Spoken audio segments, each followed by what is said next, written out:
so tonight we're doing pork chops.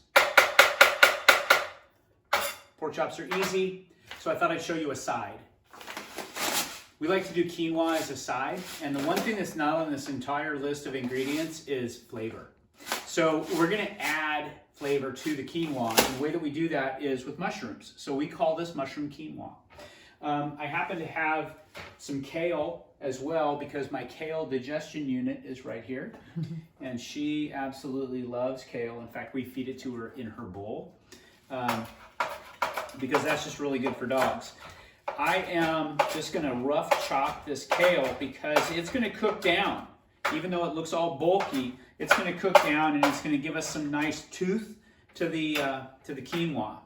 So what we're gonna do is we're gonna start out with a hot pan over here, and we're gonna add some butter. Use any kind of fat you like. Mushrooms like butter. They don't brown up very well in olive oil. So I've got the onions in. We'll get those cooking, and then I'm going to add the mushrooms and I'm going to add the kale, and we'll be right back. All right, so what we've got in here now is our browned mushrooms. We've got our kale and our onions, and the pan is still really nice and hot.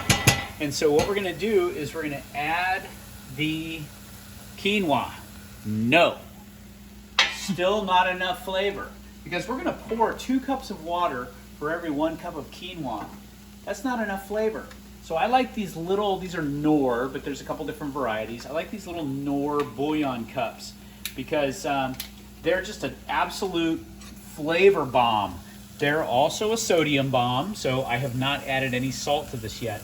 So I do about half of a cup of one of these little cup guys, and then get it right down here. I don't know if you can get that, Mary Jane, but get it right down there on the heat so that it actually starts to melt.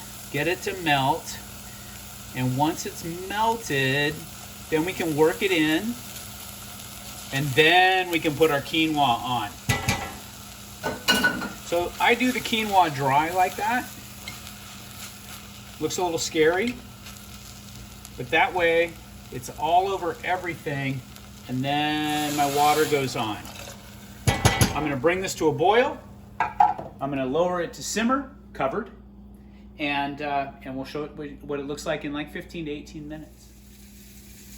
Okay, it's been about 15 to 18 minutes, and what I do is I use chopsticks because that keeps it from getting gnarly.